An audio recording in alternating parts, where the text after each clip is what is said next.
अब इसका एक प्रश्न था राधा का कि शेर का बच्चा जब शेर भेड़ों के झुंड में रहने लगा तो वो घास खाने लगा, भेड़ों की तरह मिमियाने लगा। एक दिन शेरनी ने देखा तो वो उसे पहचान गई। उसने उसको इशारे से बुलाया और कहा कि तू इन भेड़ों में क्यों फिरता है? अब मैं तो भेड़ ही हूँ। अब नहीं, तू शेर का बच्चा है, चल देख मेरी शक्ल देख। वो पानी में के पास ले गई, नदी के पास, और दोनों की शक्ल दिखाई तो उसे कहा कि तू है मेरा बच्चा? हाँ। तो जैसे मैं दहाड़ती हूँ तू भी दहाड़। तो एक दो बार ट्राई करी उसने और फिर वो दहाड़ने लगा तो सारी भेड़ भाग गई। तो राधा का ये प्रश्न है कि जैसे उस शेरनी ने उसको पहचान कराई थी, आप भी बार बार कहते हो कि आप और मैं एक हैं, तो मेरी भी पहचान करा दो कि मैं भी सतगुरु हूँ, मैं भी परमात्मा हूँ। आप मेरी पहचान मुझसे करा दो। बहुत अच्छा प्रश्न है। अब सुनो, इस बात को वही समझेगा, आज मैं गारंटी से कहता हूँ, जिसके मन में दर्द है। दवा उसको असर करती है जो बीमार है।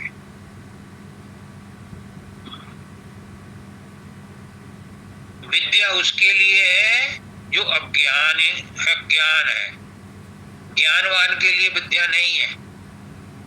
जो जानते हैं इस बात को, उनके लिए आज फर्क नहीं पड़ेगा। आज फर्क उन पर पड़ेगा जो दुखी हैं और इससे छुटकारा चाहते हैं।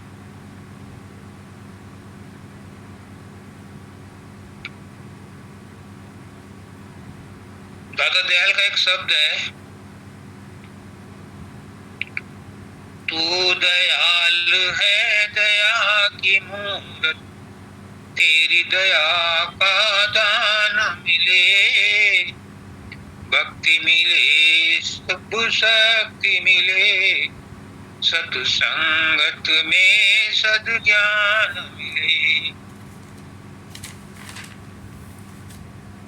जग की सहज होय कठिनाई, सुख साधन का है अवसर, नाम मिले सतदाम मिले, साधु सेवा सन्मान मिले। टेढ़ जतन को कर दे सीधा, युक्ति निराली बतला दे, और थोड़े ही में समझा दे तो सतमत की पहचान मिले। अब गुरु क्या कहता है? ये तो भक्त की पुकार थी। गुरु क्या कहता है? गुरु कहता है, ज्ञान के तीन रूप हैं स्वामी, अनुभव है उनकी चोटी, शब्द मिले अनुमान मिले, अनुमान के साथ प्रमाण मिले। राधा स्वामी सतगुरु दाता, हम सब हैं तेरे सेवा, सहज योग की सहज समाधि का, सुमरन भजन और ध्यान मिले। तो इसमें दादा दयाल ने स्पष्ट किया है कि शब्द मिले अनुमान मिले, अनुमान के साथ प्रमाण मिले। आप और मैं कैसे एक हैं, इसका प्रमाण चाहिए। तो प्रमाण तीन तरह से दिया जाता है। एक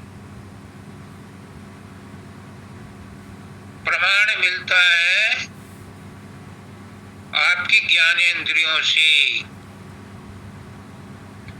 आंख से देखो, अपनी आंख से देखोगे तो आपको प्रमाण मिल जाएगा कि ये चीज सही है या गलत है, ये कौवा है कि कोयल है। आंख से देख लिया, आंख इसका प्रमाण देती है कि आपने क्या देखा।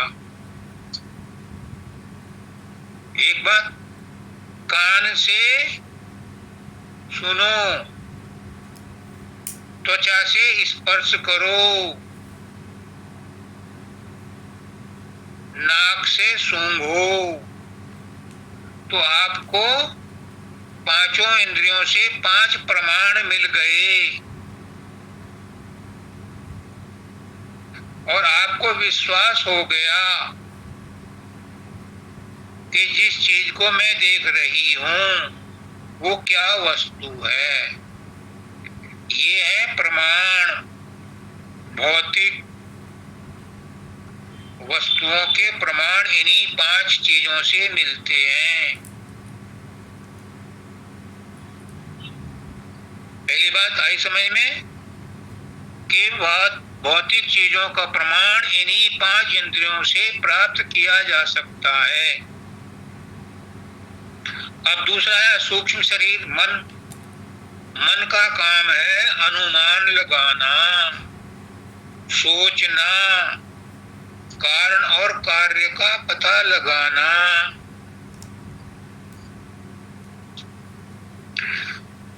महाराज दयाल जी कहते हैं इसी बात को आगे बढ़ाते हुए कि अगर कहीं धुआं दिखाई दिया तो इससे अनुमान लगाया जा सकता है कि वहां पर आग जरूर होगी, वहां पर बस्ती होगी, वहां पर कोई जीव जंतु भी होंगे। अनुमान लगाया जाता है। तो अनुमान कौन लगाता है? मन लगाता है, जो सूक्ष्म शरीर का अंग है। और तीसरा है कारण शरीर। कारण शरीर का क्या काम है? अनुभव करना। नहीं, शब्द मिले। तीसरा प्रमाण मिलता है शब्द से। और शब्द क्या है? शब्द है गुरु की शहादत, शब्द है गुरु का साक्षीपन, आप्त पुरुष का वचन। 3 चीजें हो गई, सूक्ष्म, स्थूल और कारण। अब आप ये सोचो कि तीनों बात में बता दें कि आपको प्रमाण चाहिए कि गुरु और आप एक जैसे कैसे हैं। आपका शरीर है, गुरु का भी शरीर है। आपके भी हाथ, कान, नाक, मुंह, पैर, सिर, धड़ सब कुछ है, तो गुरु का भी ऐसा ही है। गुरु भी ऐसे ही खाता है, ऐसे ही पहनता है, ऐसे ही लैट्रिन जाता है, ऐसे ही सब कुछ करता है। तो फिर कैसे आपको डाउट हुआ कि आप उस जैसे नहीं हो? दूसरा साधन आया सूक्ष्म शरीर का सोचना, मनन करना, अनुमान लगाना। गुरु भी करता है और आप भी वैसे ही करते हो। तीसरा स्टेप आया शब्द का सुनना।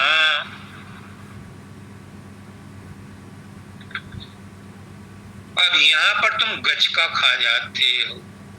शब्द तो तुम सुनते हो, 24 घंटे में 20 घंटे तो सुनते ही सुनते हो और स्वप्न में भी सुनते हो, लेकिन गुरु के शब्द पर विश्वास नहीं करते। भाई यही गचका खा जाते। कितनी ही बार पुष्करनाथ जी ने कहा है कि जो मेरी बात पर विश्वास कर लेता है उसे कुछ करने की जरूरत नहीं है। और गुरु ने कहा तुम और मैं एक हैं, तो तुमने इस पर विश्वास नहीं किया, क्वेश्चन मार्क और लगा दी, तो ये बात अंदर में कैसे उतरेगी? विवेकानंद कहते हैं कि तुम्हें तुम्हारे परमात्मा के दर्शन तुम्हारे अलावा कोई नहीं करा सकता। तो जो शब्द तुमने सुना है उस पर तुम्हारे अलावा तुम्हें कोई और विश्वास नहीं दिला सकता। फिर कहते हैं अनुभव है उनकी चोटी। हाँ, इस मामले में गुरु आपसे अलग है। उसका अनुभव है, हमारा अनुभव नहीं है। और उसी अनुभव को प्राप्त करने के लिए हमें गुरु की आज्ञा का पालन करना है, तभी हम गुरु जैसे बनेंगे, तभी गुरु जैसा अनुभव हमें होगा। जो अनुभव करना चाहता है वो करे, और जो नहीं करना चाहता है वो ना करे, उसकी खुशी। तो शब्द मिले, अनुमान मिले, अनुमान के साथ प्रमाण मिले। ज्ञान के तीन रूप हैं स्वामी, अनुभव है उनकी चोटी। वो जो अनुभव है गुरु का, वो गुरु अपना अनुभव कुछ विशेष विशेष आत्माओं को विशेष विशेष तरीके से बताता है। ये सब चीजें तो बाकी कॉमन है, इनमें तो किसी को कोई दिक्कत नहीं होनी चाहिए।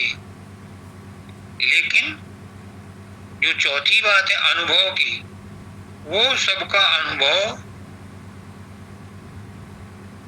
पहली तीन श्रेणियों में अलग अलग हो सकता है, लेकिन चौथी श्रेणी का अनुभव वो सबका एक जैसा ही होता है, चाहे हिंदू हो या मुसलमान हो, स्त्री हो या पुरुष हो, बच्चा हो या बूढ़ा हो। चौथी श्रेणी का अनुभव सबका समान होता है। सतलोक में कोई भी द्वैत नहीं है, सतलोक की चौथी अवस्था है, वहां सबका अनुभव एक जैसा ही होता है। रास्ते में अलग अलग अनुभव हो सकते हैं, उसमें कोई दिक्कत नहीं है। दूसरी बात, दाता दयाल कहते हैं, सुनते नहीं है गाफिल मेरा कलाम, बेजार हो के कहता हूं ताबीर पाक। बहुत दुखी हुए वो, शब्दानंद जी भी दुखी होते थे कि जो मैं कहता हूं उनको सुनते नहीं। पुष्करनाथ जी हर बार हर सत्संग में कहते थे कि या तो अपना अनुभव कर लो या गुरु की बात पर विश्वास कर लो। अरे क्या जाता है विश्वास करने में, कोई पैसा मांगता है क्या? दाता दयाल कह रहे हैं फकीर बाबा को, जान अपने आप को और आपको पहचान ले। अरे मरकज़े आलम है तो ये बात मेरी मान ले। बाबा फकीर ने बहुत बाद में घिसड़ घिसड़ करके ये बात मानी थी। वो कहते थे मेरी समझ में नहीं आती, तो राधा तेरा कोई कसूर नहीं है, क्योंकि पुराने कर्मों का हिसाब किताब इतना उलझा हुआ है, तार इतने उलझे हुए हैं कि जल्दी से विश्वास नहीं आता जब तक कि वो कर्म नहीं कट जाते, जब तक के मन शांत नहीं हो जाता, जब तक के मन स्थिर नहीं हो जाता, मन निर्मल नहीं हो जाता, तब तक मन में चंचलता और विद्रोह की भावना रहती है, प्रतिरोध की भावना रहती है। तुम्हारा कोई कसूर नहीं है, मुझे तुम्हारे साथ पूरी हमदर्दी है। मैं तो चाहता हूं तुम्हारे सारे कर्म मैं ले लूं अपने ऊपर और तुम्हें वो शांति मिल जाए जिसको मिलने के बाद तुम कह सको कि हाँ अब मैं गुरु की जैसी हो गई। जो भी तुम्हारे कर्म है, आज तक मैंने किसी के कर्म नहीं लिए, सबको अपनी साधना का फल दिया है। आज मैं तेरे कर्म लेता हूं कि तू उन कर्मों से बरी हो जा।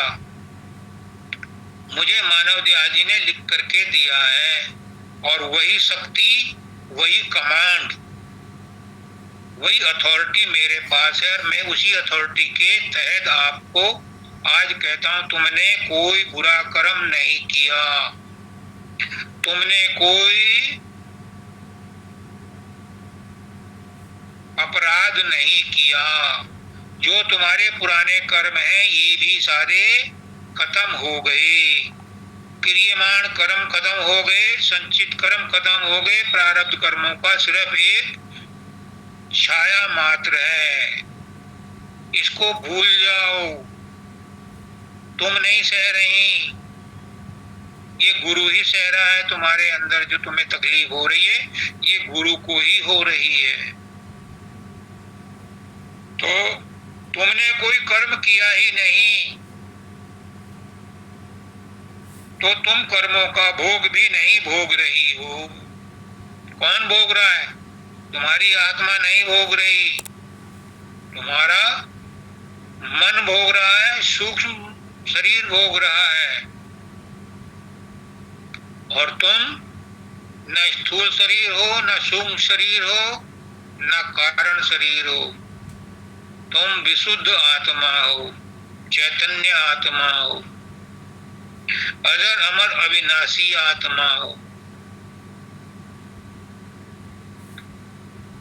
जो आपके कर्म हैं, आपको अज्ञान हो रहा है, अज्ञान के कारण आप इन कर्मों में फंसे हो। ये कर्म कुछ भी नहीं है, ये तो एक ड्रामा है। शरीर को कष्ट भोगने हैं, क्योंकि शरीर मिला ही कर्मों को भोगने के लिए है। और भोग कौन रहा है?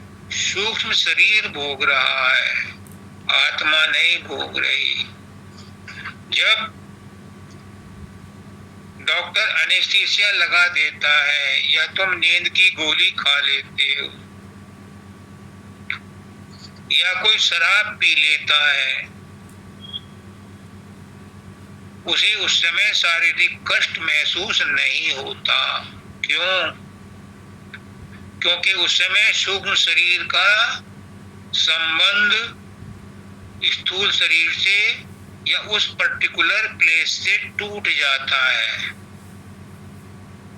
और सूरत की तवज्जो भी वहां नहीं रहती। फिर उस अंग को काट भी दिया जाए तो भी दर्द नहीं होता। बाद में जब वो लौट करके आता है मन वहां पर, और आत्मा की चैतन्यता फिर वापस आती है, तब फिर दर्द महसूस होता है। तो तुम भूल जाओ कि तुमने कोई कर्म किया है, तुमने कोई कर्म किया ही नहीं। तुम पाक साफ और विशुद्ध हो। अगर गुरु कहता है कि तुम और मैं एक हैं, तो वो किसी बुनियाद पर ही कह रहा है। और मैं जो कह रहा हूं तुमने कोई कर्म नहीं किए, तो मेरे पास भी कोई अथॉरिटी है। तुम इस पर भी विश्वास नहीं करते तो गई भैंस पानी में, फिर कोई तुम्हें कुछ नहीं दे सकता। विश्वास करना तुम्हारा काम है। विश्वास कम फलदायक काम। जो विश्वास करता है उसी को लाभ होता है, उसी को फायदा मिलता है। जिसे विश्वास नहीं, तो घर में चाहे हीरे जवाहरात रखे हैं, उसे पता ही नहीं, विश्वास ही नहीं है कि मेरे पास हीरे जवाहरात हैं, तो उसके वो किसी काम के नहीं है। गुरु यही करता है। गुरु तुम्हें तुम्हारी पहचान बताता है कि तुम कौन हो, लेकिन गुरु की बात पर विश्वास तो करो। विश्वास तो तुम्हें करना पड़ेगा, गुरु तुमसे विश्वास नहीं करा सकता। पुष्करनाथ जी कहते हैं कि गुरु किसी भी को कुर्सी से उठाकर उस पर नहीं बैठता। गुरु को खाली कुर्सी चाहिए, और खाली कुर्सी तभी मिलेगी, तभी गुरु वहां पर आएगा जब आप विश्वास करोगे। गुरु को कोरी किताब चाहिए कुछ लिखने के लिए, और कोरी किताब तुम तभी प्रस्तुत कर सकते हो जब तुम्हें गुरु की बात पर विश्वास हो। विश्वास करना तुम्हारा काम है। तुम्हारे बिना विश्वास किए अगर परमात्मा भी चाहे, गुरु का बाप भी चाहे, तो तुम्हें कुछ नहीं दे सकता।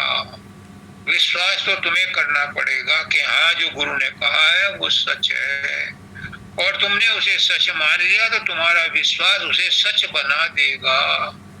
बाबा फकीर ने कहा है कि अगर मैं अपने जीवन की घटनाओं को लिखने की इजाजत दूं तो रामायण महाभारत से भी मोटा ग्रंथ बन जाएगा, जिसमें लोगों ने तरह तरह की बातें कह करके बताया कि आप आए थे, आपने प्रत्यक्ष रूप से मुझे ये कहा, ये दिया, वो दिया, आपने मुझे दवाई लिखाई, मुझे ये किया, मुझे बच्चा दिया, मुझे वो बताया। वो कहते मैं नहीं गया, ये तुम्हारे ही विश्वास का फल है, तुमने बात मेरी मान ली और तुम्हारा काम तुम्हारे विश्वास ने कर दिया। ये विश्वास तभी आता है, इसकी भी श्रेणी है। ये विश्वास तब आता है जब आपको प्रेम हो। अभी हम किस पर विश्वास करते हैं? अभी हम संसार पर विश्वास करते हैं। अभी हम किससे प्रेम करते हैं? अभी हम संसार से प्रेम करते हैं। आपको बार बार कहता हूं कि संसार से उतना ही लगाव रखो जितने की जरूरत है। विशेष प्रेम गुरु से करो, विशेष प्रेम अपने आप से करो, लेकिन तुम विशेष प्रेम भी संसार के लिए ही रख छोड़ते। तुम्हारा कसूर नहीं है, सभी इसी पथ के पथिक हैं, लेकिन तुम्हारी एक विशेषता ये है कि तुम्हें टक्कर लग गई है, तुम्हें चोट लगी है, औरों को नहीं लगी है, उन्हें जब लगेगी तब उन्हें वैराग्य होगा। तो ये तुम्हारे लिए अच्छा अवसर है कि तुम अब संसार को छोड़ दो। एक दिन किशन ने कहा था वंदिता से, बाढ़ में गया संसार, मुझे तो गुरु से बात करनी है। वो था उस समय उसके लिए विशेष अवसर, और उसको उस वार्तालाप से विशेष लाभ भी हुआ, क्योंकि उस समय गरम लोहा था, उस पर चोट पड़ी तो वो मोल्ड हो गया।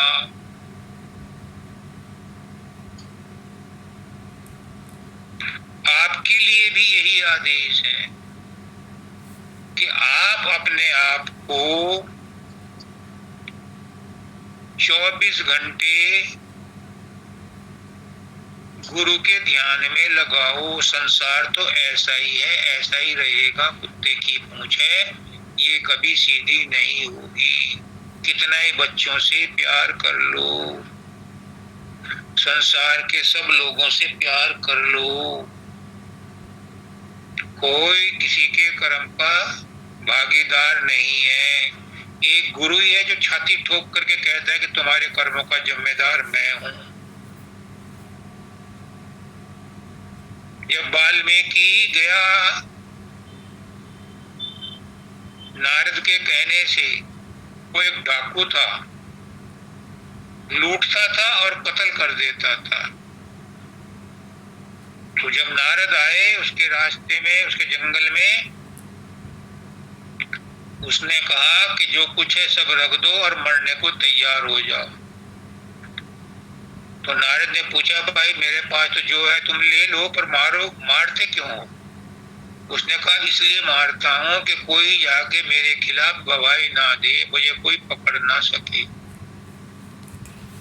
नारद ने कहा, बात तो तेरी ठीक है, क्योंकि मुर्दा तो गवाही देगा नहीं, तुम बहुत अच्छा करते हो, लेकिन एक बात तो पूछ के आओ अपने घर वालों से जिनके लिए तुम सब कुछ ही अन्याय और पाप कर रहे हो, क्या वो तुम्हारे कर्म के भागीदार होंगे?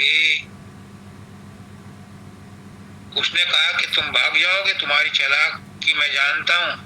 उसने कहा, नहीं, मुझे रस्सियों से बांध दो या पेड़ की जो ये लताएं हैं इनसे बांध दो, मैं कहीं नहीं जाऊंगा।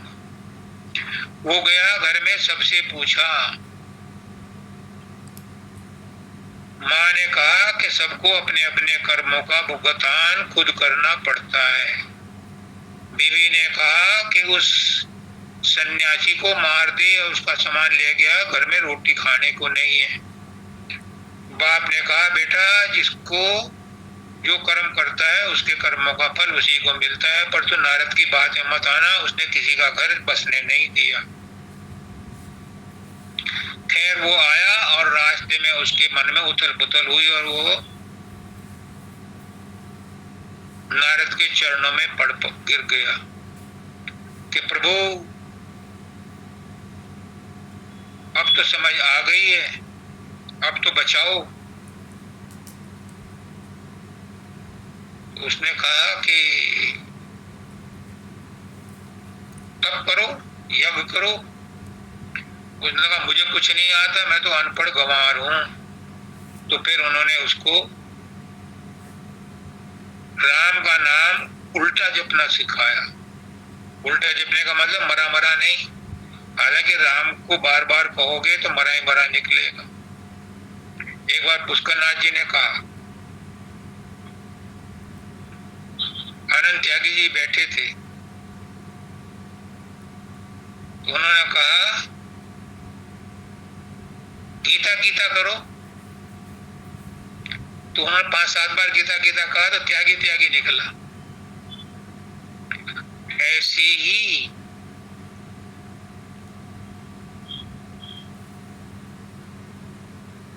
जब नारद ने उनको राम का नाम उल्टा जपने के लिए कहा, क्योंकि उसको ठेस लग चुकी थी। नारद ने जैसे ही उसको नाम दान दिया और शब्द के साथ जोड़ा, उसकी समाधि लग गई। नारद जी चले गए। हफ्ते भर बाद आए तो वो वैसे ही बैठा था। उसके ऊपर दीमक ने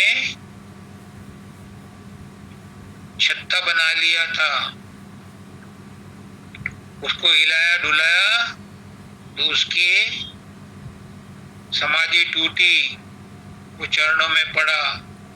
उन्होंने कहा तुम बहुत भाग्यवान हो, जाओ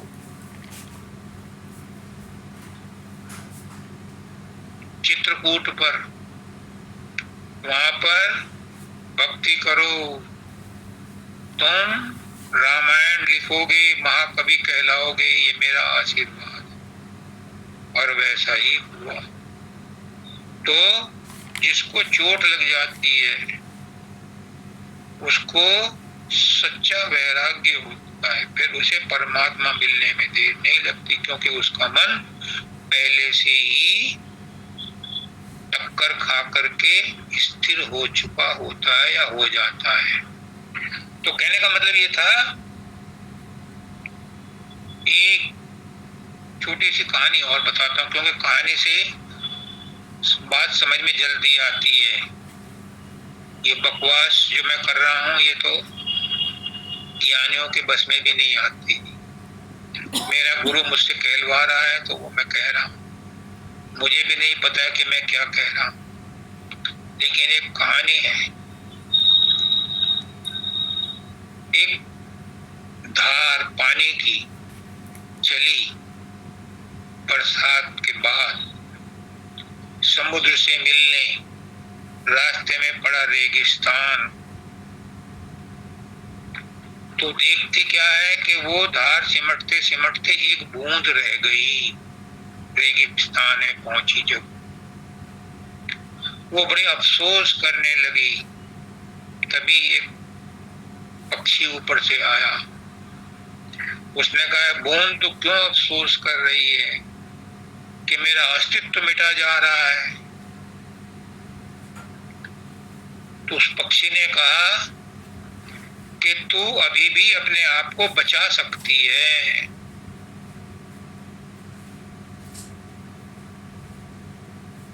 उसने कहा कैसे? सुन लो राधा, कैसे? कि तू अपने आप को सूरज के हवाले कर दे।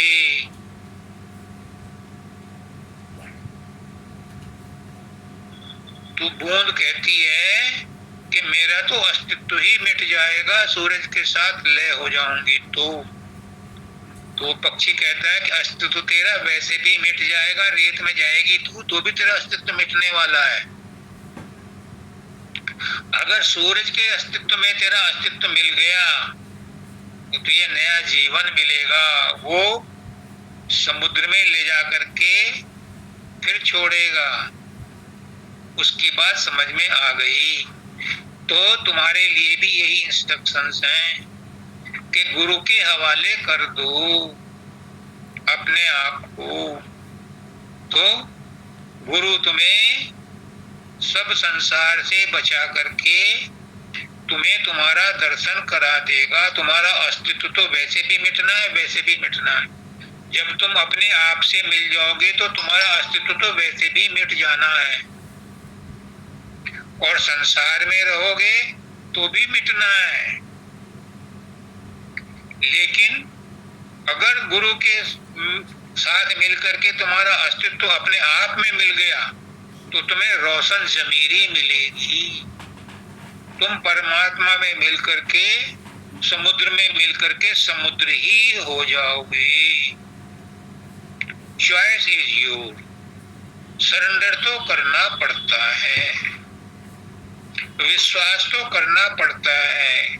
अगर गुरु के बात पर विश्वास नहीं किया तो आपने पहली 3 शर्तें नहीं मानी।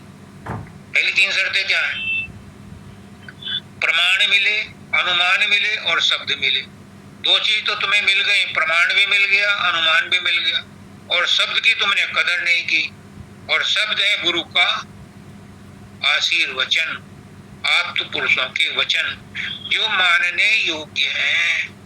गुरु कहता है आप आपको आप पहचानो। का गुरु का नेक न मानो, मेरी बात भी मत मानो, लेकिन फिर अपना अनुभव तो कर लो। अपना अनुभव भी नहीं करते और गुरु की बात भी नहीं मानते तो फिर कैसे काम चलेगा? एक बात तो करनी पड़ेगी, या तो अपने अनुभव से फायदा उठा लो या गुरु के अनुभव से फायदा उठा लो। और फिर जब तुम्हें गुरु का अनुभव, अपना अनुभव हो जाए तो कहना। जब इंदुमती कबीर साहब की चेली सतलोक में पहुंची तो सतलोक में उन्होंने कबीर दास को देखा। जब उनकी समाधि टूटी तो उन्होंने कबीर दास से बहुत शिकायत की, तुमने आज तक ये क्यों नहीं बताया कि तुम सतलोक के स्वामी हो? तो कबीर ने कहा कि अगर मैं बता देता तो ही तुझे क्या फायदा हो जाता। अब तूने अनुभव कर लिया, अब जो तू चाहे वो कर ले। इसलिए अपना अनुभव कर लो, और नहीं तो गुरु की बात को मान लो। गुरु ने जो कहा है वो हित कर जान, गुरु जो कहे वो चित धर ध्यान। बिना गुरु की बात को समझे आगे गाड़ी नहीं चलती। गुरु क्या है? गुरु उस परमात्मा का साकार रूप है। वो परमात्मा परमात्मा चिल्लाते रहो,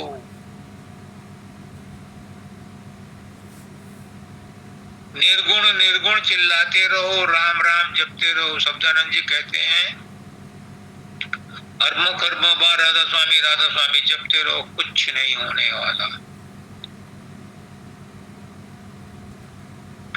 जब तक के नाम जपते हुए नामी को साथ नहीं लोगे, तुम चिल्लाते रहो, सड़क पर खड़े होकर के किसी के नाम को बुलाते रहो, जब तक उस सोसाइटी में जाकर के उस फ्लैट के सामने खड़े होकर उसका नाम नहीं पुकारोगे वो नहीं भूलेगा। तो नाम तो तभी फायदा करता है जब उसके नाम के साथ में नामी भी हो। नामी का पता लो, नामी कहाँ रहता है। नामी तुम्हारे अंदर रहता है। राधा स्वामी तुम्हारे अंदर है, तुम राधा हो, वो स्वामी है, स्वामी ही राधा है, राधा ही स्वामी है, राधा स्वामी ही राधा स्वामी है। तो नामी का पता लो, तब नाम का फायदा होगा। और नाम का पता कौन देता है? नामी का पता कौन देता है? बच्चे को बाप का पता कौन बताता है? माँ बताती है, क्योंकि माँ को ही पता है कि उसका बाप कौन है, और गुरु भी माँ है। तो गुरु तुम्हें जो पता बताता है वो सही है, माँ जो पता बताती है वही सही है। तो इसलिए गुरु की बात पर विश्वास करके टोटे में नहीं रहोगे। कोई नहीं रहा आज तक जिसने विश्वास किया गुरु की बात का, गुरु ने उसे अपने समान ही बना दिया। ये भेद है, ये रहस्य है जो सत्संग में सिर्फ अधिकारियों को बताया जाता है, उनकी समझ में आता है। बाबा फकीर कहते हैं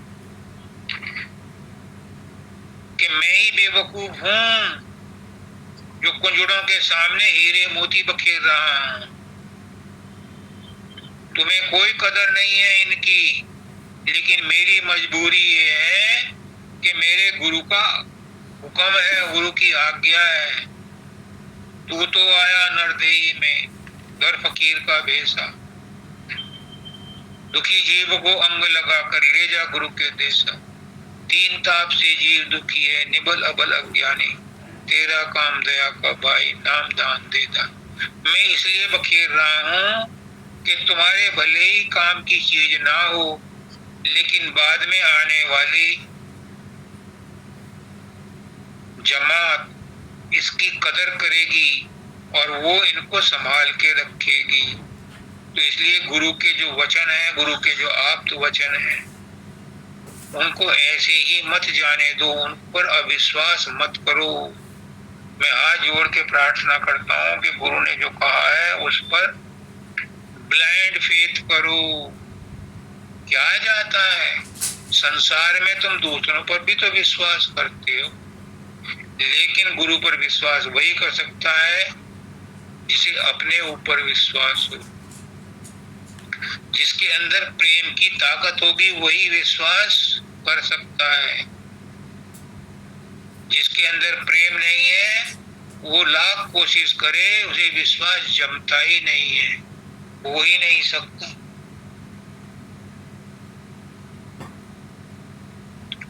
इसलिए अगर तुम्हें इस बात को समझना है कि गुरु और मैं एक हैं, गुरु हमें तारेगा, गुरु के अंदर ताकत है, और गुरु कहता है कि वो ताकत तुम्हारे अंदर है। गुरु अपनी जेब से किसी को कुछ नहीं देता, तुम्हारा जो अज्ञान है उसे मिटाता है, और तुम अज्ञान के अंदर ही रहना चाहते हो।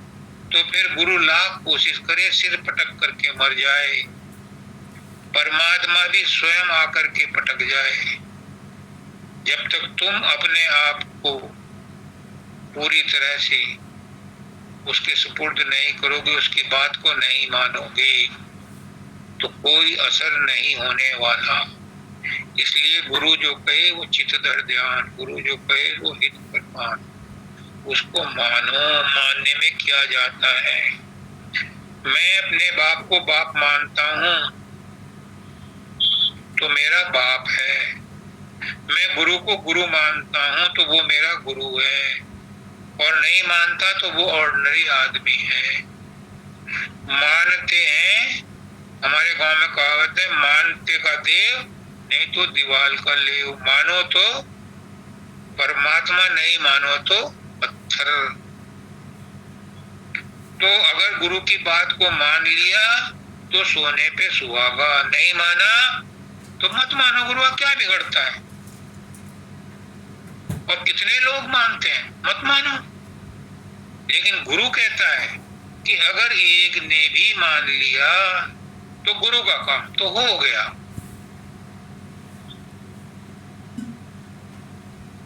अगर पूरे सत्संगियों में एक ने भी गुरु की बात मान ली तो गुरु का काम तो हो गया, क्योंकि जब उससे पूछा जाएगा कितनों को चिताया, वो कहता एक को चिता दिया, जा तेरा काम हो गया। और वो कहता एक भी नहीं चिताया तो फिर उसे दोबारा आना पड़ता है। क्या था उसमें लास्ट में तेरे भजन में, शब्द में? लास्ट में हाँ, कल का भरोसा क्या है, काम आज प्यार है। कल का भरोसा क्या है? हाँ जी, बस इसी बात पर जोर देने वाला, बस। कल का भरोसा क्या है? इसी जन्म में काम बना लो, अगले जन्म का भरोसा नहीं है। जरूरी नहीं है कि अगला जन्म मनुष्य का ही मिले, किसी भी योनि में पटके जा सकते हो। अभी तो बहुत बढ़िया मौका है। बड़े भाग मानुष तन पावा, सुर दुर्लभ सब संतन गावा। अभी मनुष्य शरीर मिला हुआ है, बड़े भाग्य हैं।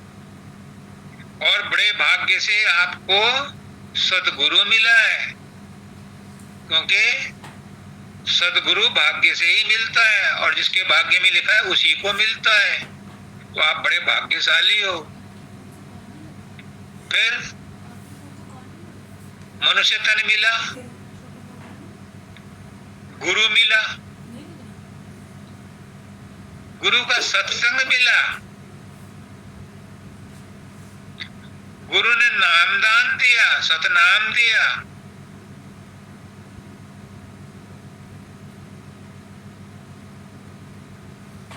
इसमें लिखा है, जग की सहज होय करने सुख साधन का है अवसर, नाम मिले सतधाम मिले, साधु सेवा सन्मान मिले। साधु सेवा करने का भी अवसर मिला, गुरु की सेवा करने का भी अवसर मिला। और अगर अभी भी तुम इसको चेतते नहीं होगे, गुरु की बात को नहीं मानते, तो फिर 84 का चक्कर आगे तैयार बैठा है। रिटर्न टिकट आपके पास है। अभी मृत्यु के बाद फिर वापसी की गारंटी है। ये वापसी की गारंटी का टिकट जो है सदगुरु ही कैंसिल करता है, किसी और काउंटर पे कैंसिल नहीं होता। वहां तो सब जगह कंफर्मेशन ही मिलती है। तो अगर इस टिकट को कैंसिल कराना चाहते हो कि दोबारा जन्म ना लेना पड़े, तो गुरु की बात माननी पड़ेगी। स्वामी जी महाराज कहते हैं कि मेरे दरबार में वही आएगा इस पर सदगुरु ने मोहर लगा दी है। बाहर का गुरु सिर्फ रास्ता बताता है, बाहर में भी रास्ता बताता है, अंदर में भी रास्ता बताता है। अंदर का जो शब्द गुरु है वो तुम्हें सतलोक ले जाता है, लेकिन अंदर में शब्द गुरु से पहले गुरु का नूरी रूप प्रकट होता है, और उस नूरी रूप से पहले आपको गुरु के जो साकार गुरु है, जिसने नाम दिया है, जिसके साथ आप सत्संग करते हो, उसका ख्याल अपने माइंड में बैठाना पड़ता है। ये महसूस करो कि 24 घंटे वो हमारे बैकग्राउंड में है। हम उसकी अदम मौजूदगी में खा रहे हैं, अदम मौजूदगी में चोरी कर रहे हैं, अदम मौजूदगी में सो रहे हैं। सब कुछ उसके सुपरविजन में हो रहा है। जब ऐसा महसूस करोगे तो आपको अंदर में कुछ उन्नति होती दिखाई देगी। पहले मंदिर के घंटियों की आवाज सुनाई देगी, फिर त्रिकुटी में मृदंग ओम ओम, बादल की गर्जना ये सुनाई देगी।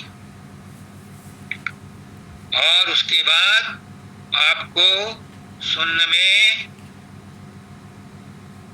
सारंगी की धुन सुनाई देगी।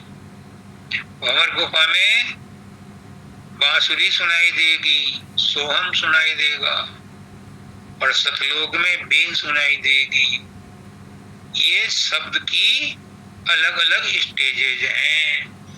एक शब्द तो गुरु ने बताया मुंह से कह करके कि तुम और मैं एक हैं। एक शब्द तुम्हें अंदर में पकड़वा देता है, वो शब्द तुम्हें आगे तक ले जाता है। तो शब्द, एक शब्द आपको चैतन्य बना देता है, एक शब्द आपको संसार में फंसा देता है, एक शब्द आपको संसार से आजाद कर देता है। ये शब्द का भेद है। इसीलिए कहते हैं कि शब्द स्नेही गुरु से नाता जोड़ो। शब्द वही, गुरु वही जो शब्द स्नेही, शब्द बिना दूसरा नहीं से। शब्द कमावे सो गुरु पूरा, उन चरणन की हो जा दूरा। लेकिन बहुत बड़ा लेकिन है, ये काम आपको अपने आप करना है, यानी विश्वास आपको अपने अंदर खुद जगाना है। कहो अपने आप से, अपने मन से कि मैं तेरे कहने से कितनी बातों पर विश्वास करती हूँ। ये बेटी है, ये बेटा है, ये माँ है, ये भाई है, ये पति है, ये पत्नी है। सारी बातें किसकी मानते हो? मन की मानते हो ना। आज तक मन की बात मान के चले आए हो ना। और कोई मन की बात नहीं मानता तो वो हमारा दुश्मन बन जाता है। जो मन की बात मान लेता है उसे हम अपना बना लेते हैं, अपना मानते हैं। तो मन से कहो कि इतनी बात मैं तेरी मानती हूँ, तो एक मेरी मान ले, गुरु की बात को मान ले। मन शुरू में तो मना करेगा, लेकिन जब बार बार कहोगे तो मन भी कहेगा चल गुरु की बात मानता हूँ। तो कहती है फिर सूरत कि चलो सत्संग में। और जब सत्संग में आते हैं तो उन्हें गुरु की बात दोनों को पसंद आती है, तो मन सूरत के साथ ऊपर की चढ़ाई करता है। सूरत अकेली अपने आप में ऊपर की मंजिलों पर नहीं जा सकती। ये मन की ही ताकत है जो सूरत को ऊपर की चढ़ाई करवाता है। मन इतना खराब नहीं है जितना हमने समझ रखा है। और तुम सोचते हो कि मन भी गुरु को दे दिया है। ऐसे दिया जाता है गुरु को मन? तुम्हारे पास क्या रह जाएगा? पुष्करनाथ जी का पोता था, उसके अंदर मन नहीं था। क्या ऐसी जिंदगी पसंद है? कोमा में रहते हैं, मन नहीं रहता। क्या ऐसी जिंदगी पसंद है? नहीं। मन चाहिए, लेकिन मन को मित्र बना करके काम लो। और जब मन मित्र बन जाता है तो दोनों मिलकर के, सूरत और मन दोनों मिलकर के चढ़ाई करते हैं, तब ऊपर की मंजिलें चढ़ाई जाती हैं। बिना मन के हारे हार है, मन के जीते जीत। मन ही को प्रबोध ये सदगुरु की सीख। बिना मन के आप कोई काम नहीं कर सकते। मन को इतना बुरा मत कहो, अपने कर्म मत खराब करो। क्यों क्यों क्यों? मन किसका है? मन भी परमात्मा का ही बनाया हुआ है, और परमात्मा ने कोई चीज खराब नहीं बनाई। मैं डंके की चोट पर कहता हूँ कि परमात्मा ने कोई चीज खराब नहीं बनाई, तो मन खराब कैसे हो सकता है? हाँ, मन चंचल है, नीचे भी जाता है, ऊपर भी जाता है। लेकिन गुरु का सहारा है तो मन को मित्र बनाओ और उससे ऊपर का काम लो। वो तुम्हारा सारी बाधाओं को दूर करेगा। मन के अलावा किसी में ताकत नहीं है कि अंदर में तुम्हारी मदद कर सके। अंदर में तो और भी भयंकर खाइयां हैं, अंधकार है। बाहर में तो दुराहे चौराहे रहते हैं, अंदर में तो बहुत राहें हैं, कहीं भी पटक देगा काल ले जा करके तुम्हें। इसलिए मन को ही मित्र बनाओ तो मन तुम्हें सही रास्ते पर लगाएगा। मैंने एक जगह पढ़ा था, हमारे ब्रेन में, बाबा फकीर ने भी लिखा है अपने पुस्तक में, 2 भाग हैं, एक दायां भाग एक बायां भाग। बाएं भाग में संसार है, संसार के कारनामे बाएं भाग से होते हैं, और दाएं भाग में अध्यात्म का रगे हैं, नशे हैं। तुम्हारा दयाल जी कहते हैं कि तुम दाएं बाएं के चक्कर में मत पड़ो, दोनों को बैलेंस करके चलो। बाबा फकीर कहते हैं कि जब वो सामन सिंह जी के पास गए तो उन्हें कहा, सामन सिंह जी ने, कि घोड़े के कमर पर, पीठ पर जब जीन कसी होती है तो 2 रकाब होती हैं। फकीर, दोनों रकाबों पर वजन बराबर रखो, एक पर ज्यादा रखोगे तो गिरने का खतरा है। कहने का मतलब कि राइट माइंड और लेफ्ट माइंड, संसार और अध्यात्म, इसमें बैलेंस बना करके चलो। एक तरफ झुकोगे तो दूसरी तरफ का पलड़ा हल्का हो जाएगा, आपको डगमगा जाओगे, आपको तरक्की नहीं मिलेगी, गिरने का खतरा है। और गृहस्थियों के लिए तो ये बहुत जरूरी है कि बैलेंस बना करके चलो। इसलिए आज का सत्संग का समय काफी हो गया है, सबको मेरी यही प्रार्थना है कि बैलेंस बना करके चलो, मन को मित्र बना करके चलो। मन हमारा हितैषी है, मन तभी गुरु के पास जा सकता है, उसको दे सकते हो जब वो आपने अपना बना लिया हो, हितैषी बना लिया हो। सबको राधा स्वामी। शरण शरण वंदना नित्य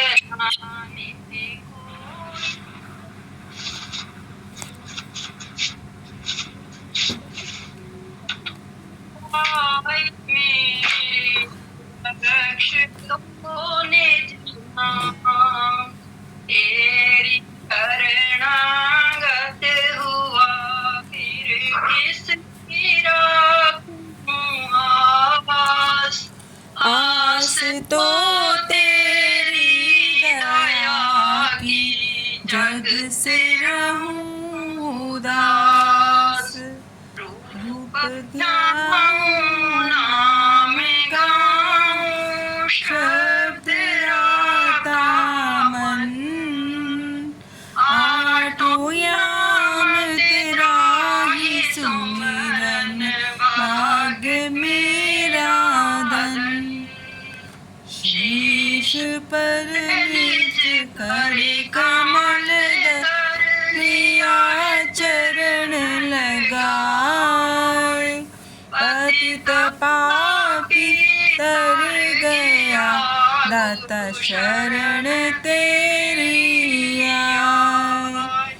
मुक्ति की नहीं चाह मन में, भक्ति प्यारी लाग। राधा स्वामी की दया से भाग्य पूर्ण जाग।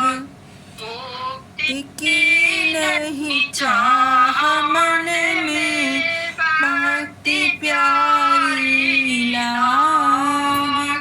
राधा स्वामी की दया से भाग्य पूर्ण जाग। चरण शरण की वंदना, नित कोई और न काम। गुरु बसो जित आन मेरे, बख्श दो निज नाम। बख्श दो निज नाम, सतगुरु बख्श दो निज नाम।